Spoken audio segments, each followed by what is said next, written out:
Did you buy something and had to return it because it doesn't fit? Or maybe you don't need that 5th crock pot you got for Christmas and want to take it back to the store. What are your rights? What are the time limits? Ellen Roseman guides us through the sometimes frustrating, sometimes mysterious world of refunds.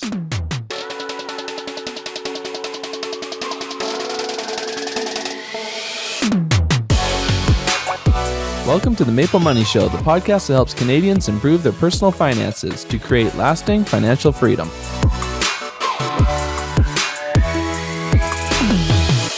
Socially responsible investing means investing in companies that do social or environmental good. No sin stocks here. Wealthsimple, the sponsor for today's show, can help you build an SRI portfolio of ETFs that focus on low carbon, clean tech, human rights, and the environment. Feel good about your investing by heading to maplemoney.com/wealthsimple. Now let's catch up on Ellen's years of refund stories and actionable advice.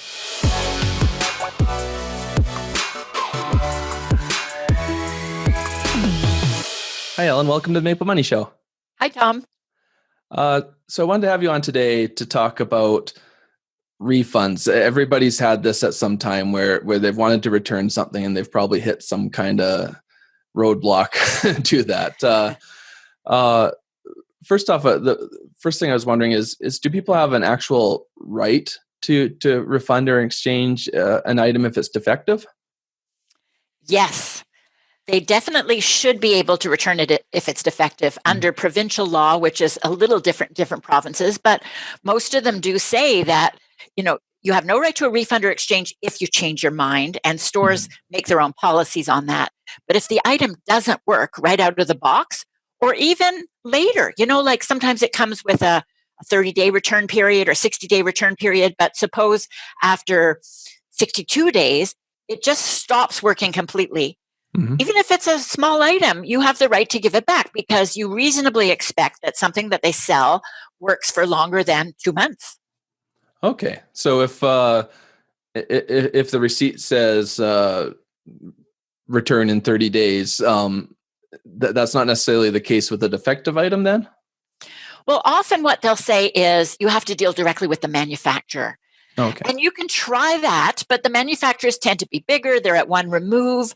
What I find is that, and under the law too, the retailer is the intermediary. They're the ones that you deal with. You don't buy directly from the manufacturer. You buy through a retailer, and the retailer should be responsible for this stuff. So they can tell you to deal with the manufacturer, but if the negotiations break down and you go back to the retailer, and sometimes the manufacturer has gone out of business or they just have terrible policies, like gift cards, for example. There's been a problem for many years where you buy a gift card from a retailer and you find out that the gift card has not expired. It's been used up or partially used up. And so you go back to the company that has put it out. They're not always reachable, and the retailer should be responsible. They've put it on the racks, and according to what I've read, a lot of the problems with gift cards come from employees or customers getting the numbers through the packaging at the retail level, so they're not displaying it properly.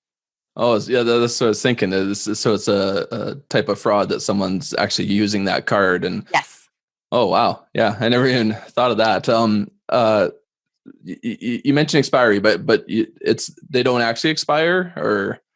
Well, in Ontario, they've had a law for over 10 years that they're not allowed to expire, and I think other provinces have followed, but you have to check your own province for that. Okay. But there are exceptions too under that where Visa and MasterCard, they call them prepaid gift cards, where you just use them as a credit card. They don't expire, but what they do after a certain amount of time, like 18 months, is that they start adding a monthly fee because you haven't used it. So they're pushing you to use it quickly, but if you just put it in a drawer, forget about it, and then take it out, your $100 gift card might be worth only $50 at that point. Yeah, I think I literally have one sitting around that I should probably take a look at. No problem. Okay, so what about the other side? It's not defective, but I've just decided I don't like it. It's clothing that doesn't fit me, whatever the case is. Then is it more about the time stated on the receipt? Yes, and you should be able to have a reasonable amount of time. Like I've been using this store for a while that's near me for clothing, and I guess I'd never returned anything, and I thought I liked them. And then I bought something for a wedding. So I think the wedding was in 10 days, and I brought it back maybe 15 days later, like part of it anyway, not even the whole thing. And they said, oh, we only give exchanges, no refunds, and exchanges only after 14 days, and this is 15 days. Oh, I said, wow. come on, I've been a customer here forever. And this woman was giving me a hard time. She didn't know who I was. And then I finally met a woman that I did know who came in later, and she said, okay, well, make an exception in your case. And I thought, this is ridiculous, for an exchange, 14 days. So I'm not going to go back there again. Yeah. No, Yeah. as a shopper, you can shop with your feet. And I think that any retailer, way back when I started writing at the Star, so it must have been 97, Future Shop had a very restricted time period for returns. I think it was like 48 hours for certain kinds of things Oh, like wow. computers, and a week for other things. And I was arguing, which turned out to be true, that a lot of those US retail chains were going to come into Canada and they had much better return policies. And our Canadian Future Shop would get swallowed up at some point, which it did by Best Buy. Yeah. But now, before they were acquired by Best Buy, they expanded their return policies, because to have them too tight is just unreasonable, unfair, and we all have busy lives. We can't always run back to the store that quickly. Mhm. Yeah, the example you gave with the 14 days, but it was actually 15 now. It seems like they should all have some leeway, like at least with the manager override. Like if you're working at a cash register, it's sure you might have to follow the rules, but you think there'd be a bit of customer service there. Yeah, exactly. One day isn't that big a deal. I could see a lot of stores now are asking you to give your address and your name and a lot of personal info if they think that you're a serial repeater, because they want to keep track of you. That's what I So if you're assumed, that yeah. kind of person, yes. Yeah, But if you're just a once in a lifetime, very seldom, return person, they don't have to be that nosy. And I do get a lot of complaints from people who are saying, why do I have to give my whole life story just because I'm returning an item? yeah. Another thing I was thinking of was every retail location in Canada should have your picture up, because of all people to not grant a refund to, it's probably you.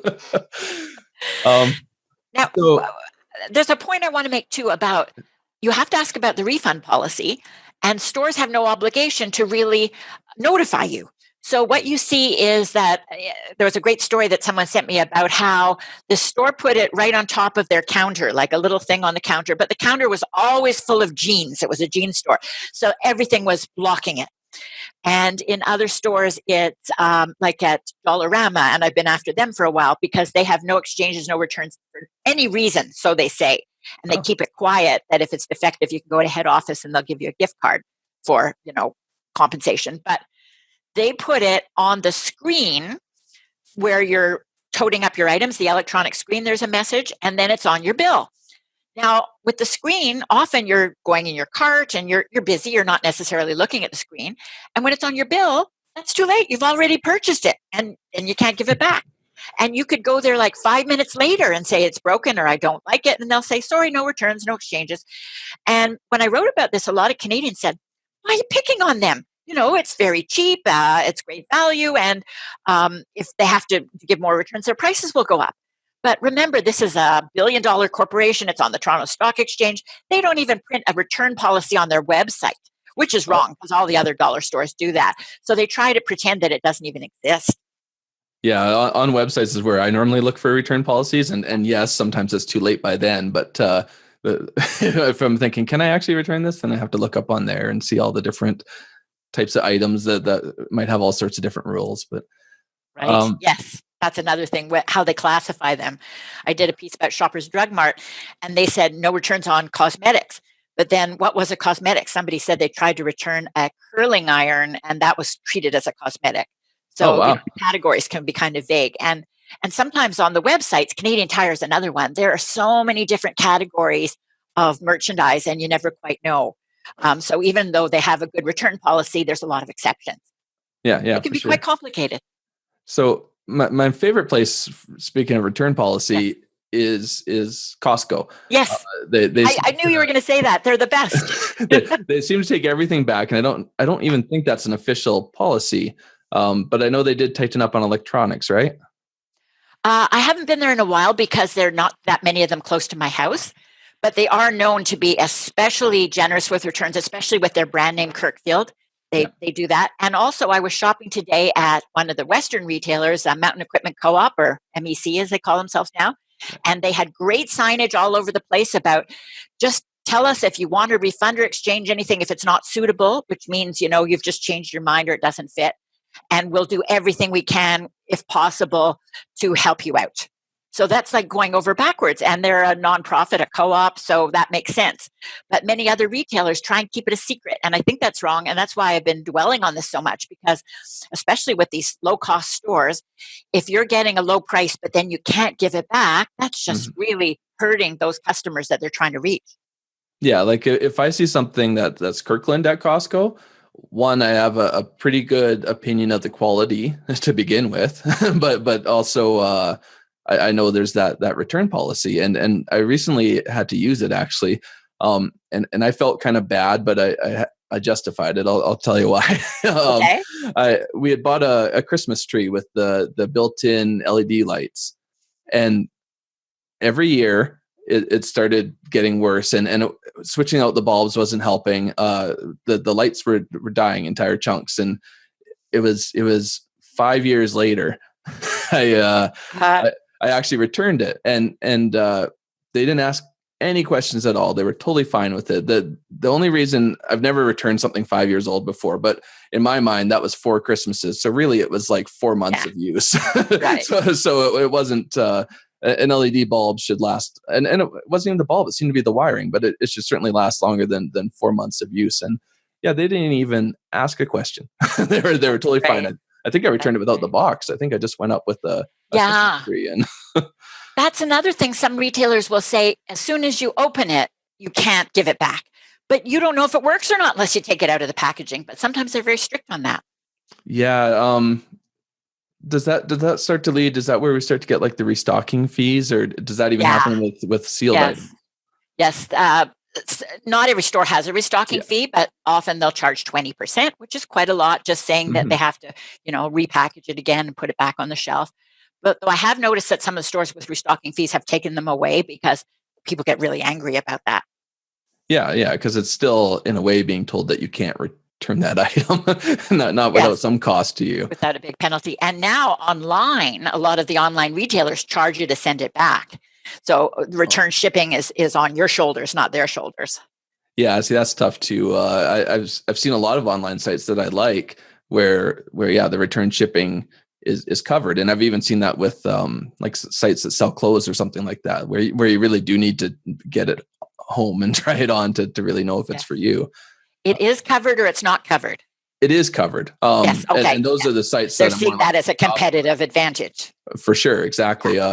Even all those the bed manufacturers like Endy and Casper, they'll send you a bed if you're not happy in 30 days. You just send it back on them. So it takes that barrier out, and they probably get a lot more sales for it. Yeah.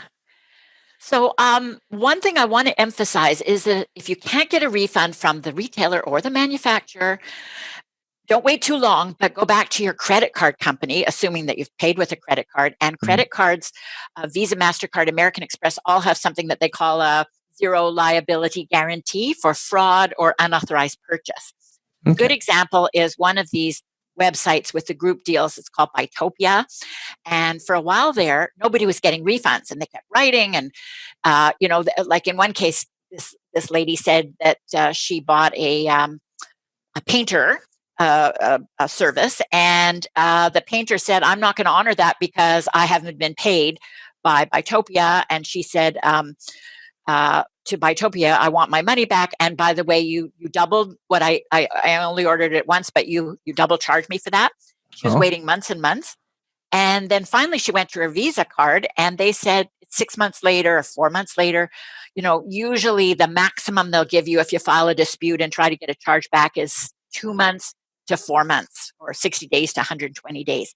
So don't wait until it's too late. Do it earlier. Yeah, for sure. And as for Buytopia, they said that they had a system problem, but the system problem seemed to have lasted quite a while. Is there? I believe I've read on one of your articles. There's a bit of leeway on that 90 days too, if it's an expected delivery date. Yes, yes. This was an interesting one, and it's happened a few times.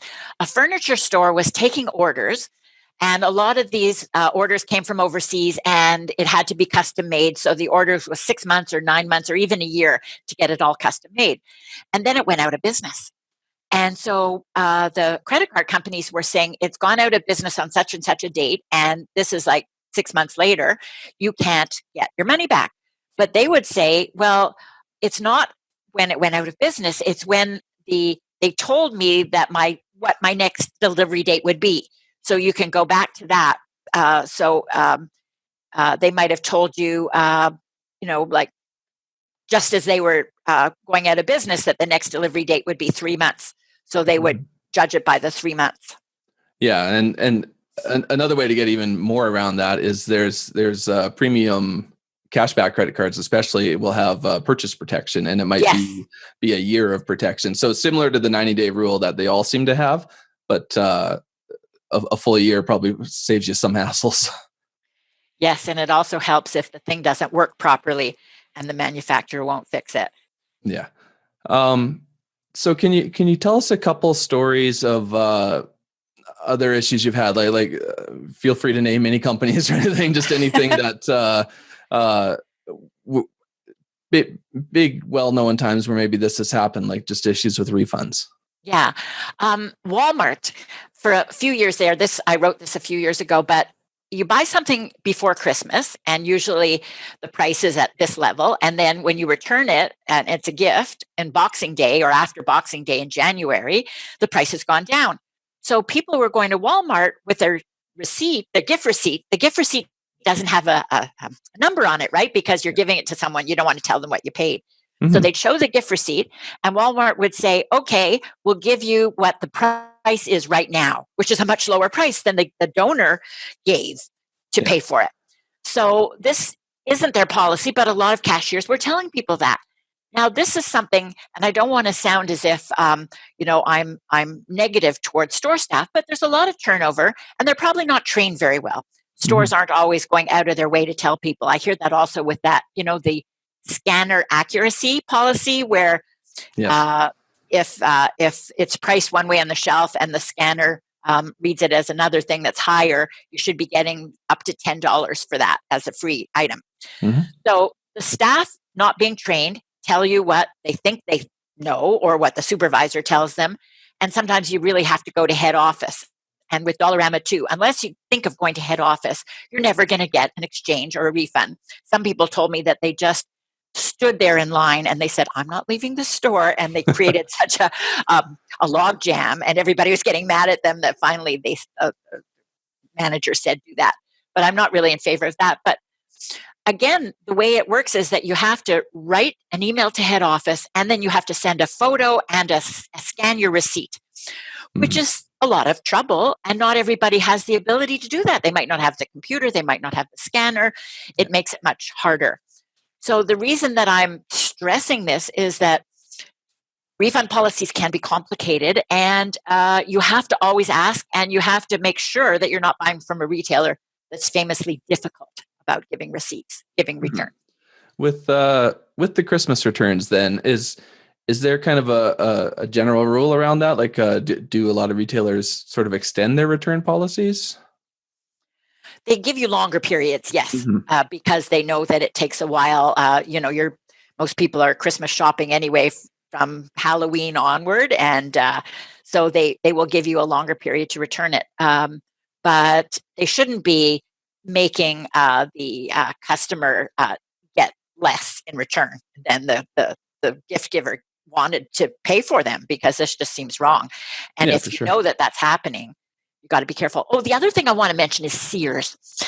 Sears Canada went out of business. One of the big things that they made money from was extended warranties. Now, you and I might argue about whether it's ever worth buying an extended warranty. I'm a little divided on that, because I get so many tales of woe about appliances that don't work after the first year, and all they ever give you as a warranty is the first year. So Sears was selling, I think they called them protection plans for appliances, and they continued selling them right up until the day they went under, which was last October. And many people were really upset because they were paying for a service that they weren't going to get. So I talked to Visa and MasterCard, and they all said, send us the information and we will prorate the refund. So, you got some service from Sears, and then the rest of it, we will give you a refund under their policy of zero liability. And that was great. And people who did it, most of them got the money back. Some of them had a little bit of trouble, and I went to the retailer and tried to push, and I got the money back for them that way. But that makes sense. But, Sears should have been telling people that too, but they didn't. You kind of had to figure that out on your own. And I think in general, if you have the choice between a debit card and a credit card, you're better off paying a credit card because you do get a much better guarantee in these kinds of situations. Yeah. It seems the credit cards they're always going to be on your side pretty much. So, like you said, the zero liability, they'll make the store end up kind of covering the other side of it. So the other thing too is that credit cards charge 18 to 25% in interest. So you should be getting something for that money. Even if you pay on time, other people are paying that much, and they got to do something good in return for those sky high interest rates. Yeah, I'm a huge fan of using a credit card, but I certainly always tell people, yes, don't carry a balance on your credit card. That's not the point. Use it as a tool where you can get all this extra protection and you can earn rewards. And there's so many positives as long as you're not carrying that balance. Let the credit card companies make money on the merchant fees they charge the merchants, and you don't need to pay anything. Yeah. So some people will say, well, this is kind of petty, but it's not petty when it can really add up. And sometimes people will say, I never have any money to save. Where do I get the money to save? I just spend it all and it's all gone. But if you're paying much more attention to where you buy and what the return policy is and trying to get the money back, another issue that's come up is services, particularly dating services. I hear from people about that, and gyms, fitness clubs, where they have a very restrictive policy. Sometimes as soon as you sign it, you're in and you can't get out. Yeah. Sometimes it's, in Ontario, they give you a 10-day cooling off period. But there was a chain who's luckily gone out of business. They were going after a lot of college students and telling them you have a month, 30 days. And it was only 10 days. And they were constantly telling everybody it was 30 days. Wow. And if the customer complained, the company would say, well, you don't have any proof, and the person said they never told you 30 days, so we don't believe it. We stand by our person. Mm-hmm. So another thing that Canadians often find difficult to believe is that people lie to you. They purposely lie to you, and that it's your responsibility to try and bring some skepticism to it and say, maybe I'll double check. Maybe I'll check their website. Maybe I'll look for, my trick is always to look for company name plus complaints. And just keep searching for like 3, 4, or 5 pages on Google. Don't stop with the first page. Just keep going. And you'll eventually find rip-off report or, a whole bunch of complaints. The Better Business Bureau is usually a great place to look for complaints. And as soon as you see that, think twice about signing up, because you might get stuck. Yeah, even at 30 days, if you're signing up for a year for a gym membership, you're probably past 30 days by the time you've now given up on wanting to exercise. Everyone that signs up in January. Yeah. And then as well as the membership, they started doing it for the personal training, which is a lot more expensive, right? Those are usually $100 an hour. So you meet someone, you maybe have had a personal training session with them. And by the time your cooling off period is over, you realize they're not any good. I'm not getting anything out of it. And they're insisting that you have to pay for that whole value of the personal training. Somebody came to me once who paid something like $10,000 in advance for personal training. I don't know what she was thinking of. I think she got some kind of a windfall and decided to spend it on improving her fitness and her life. And this, it was Good Life, actually. They just stood firm and said, we don't believe it. And usually Good Life is pretty cooperative and give customers the benefit of the doubt. But in this case, they just didn't. Yeah, the higher the value goes, probably the more benefit to them to start digging their heels in a bit. Can you kind of go through, we touched on it in various spots, but if you can kind of just go through, if you're a customer and you're walking into a store and you're not sure the return policy, is there sort of a series of steps that maybe they should take before they're maybe making a big purchase?